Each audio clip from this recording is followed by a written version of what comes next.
Vendredi 17 janvier 2025, plaire à Dieu. Nous sommes reconnaissants envers Dieu de nous permettre de partager des moments aussi précieux avec vous sur votre chaîne L'Aventure dans la Parole. Notre communauté s'agrandit et c'est grâce à vous. Soyez vous aussi actifs avec nous pour répandre le message et vous pouvez le faire en likant, en partageant le lien.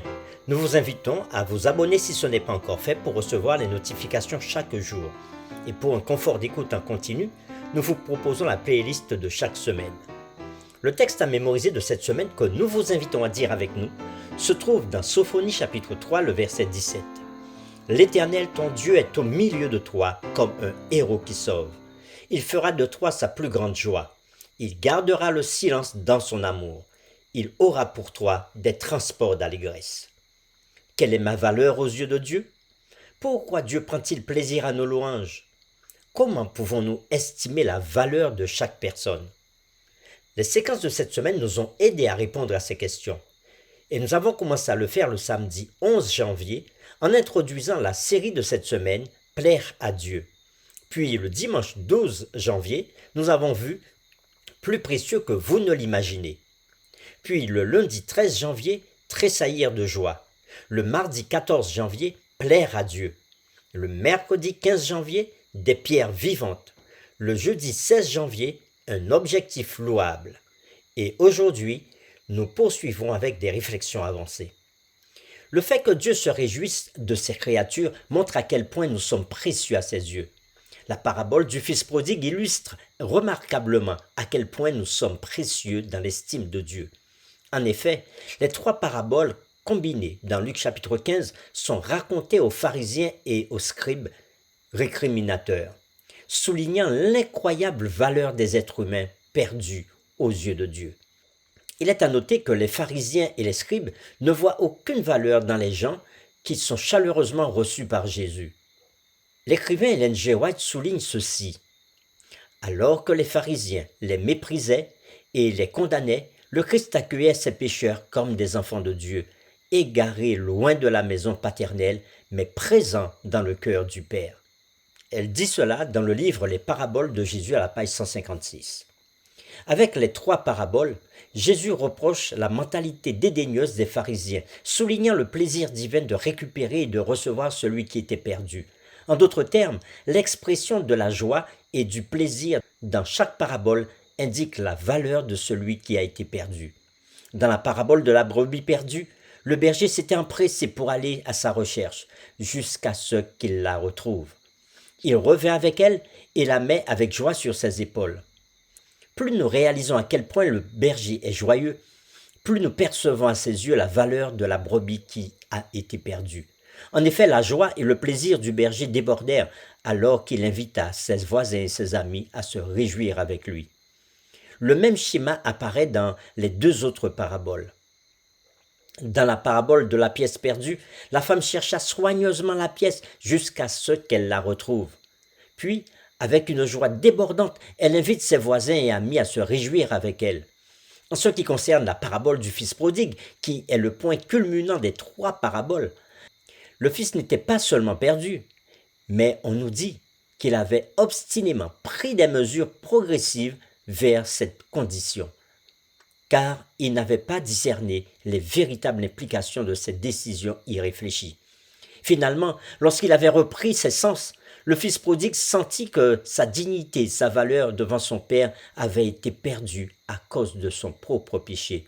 « Je ne suis plus digne d'être appelé ton fils », c'est ce que le Fils dit dans Luc chapitre 15, verset 19.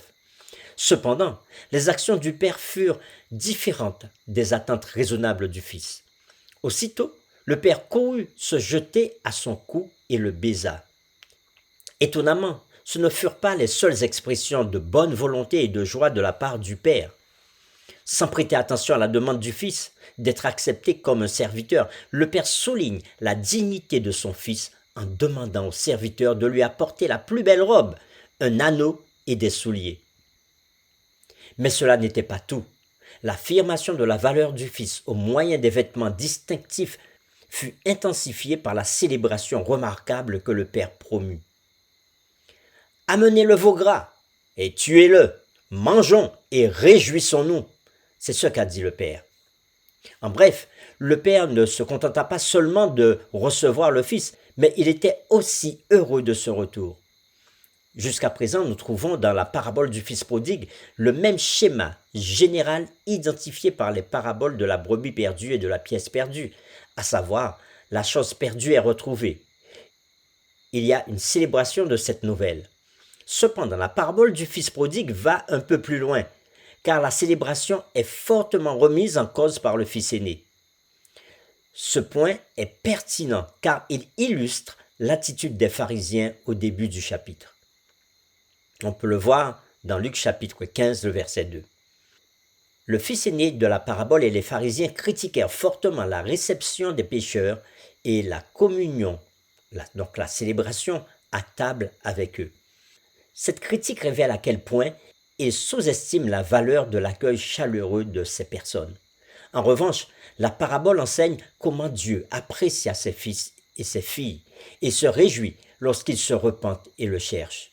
C'est pourquoi la parabole se termine par la réponse du Père à la critique du fils aîné. Et le Père dira ceci, il fallait bien s'égayer et se réjouir. Le mot grec pour l'expression traduite par « il fallait bien » est le verbe « dei » qui signifie littéralement « il est nécessaire », on doit, on devrait. Ce mot souligne aussi que quelque chose devrait arriver parce que cela est approprié. Le concept sous-jacent dans ce langage est nécessairement la valeur précieuse de celui qui était perdu, mais qui est maintenant retrouvé. C'est dans cette perspective que le Père souligna qu'il fallait bien célébrer. Il n'y avait rien d'autre à faire à la lumière de la valeur de celui qui est retrouvé. Tout comme dans les deux paraboles précédentes, le Père ne voulut pas célébrer seul. Les serviteurs semblaient être impliqués. Et le Père appela avec insistance le fils aîné à participer également.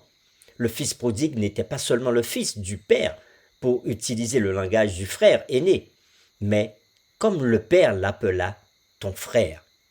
Par conséquent, les paraboles racontées par Jésus dans Luc 15 enseignent que la joie de Dieu à propos du salut de ses fils et de ses filles montre à quel point nous sommes précieux à ses yeux. Il veut non seulement que nous nous sentions valorisés par sa joie et son amour, mais que nous célébrions aussi avec lui et donc que nous apprécions de tout cœur le salut de nos frères et sœurs. Pour terminer, voici quelques questions sur lesquelles nous vous invitons à partager avec votre famille ou votre communauté de foi. La première, comment notre respect et notre amour pour les personnes que nous rencontrons dans la vie de tous les jours peuvent-ils leur montrer à quel point elles sont précieuses aux yeux de Dieu? La deuxième question, de quelle manière les personnes qui se disent religieuses peuvent-elles malheureusement mépriser la dignité et la valeur des autres?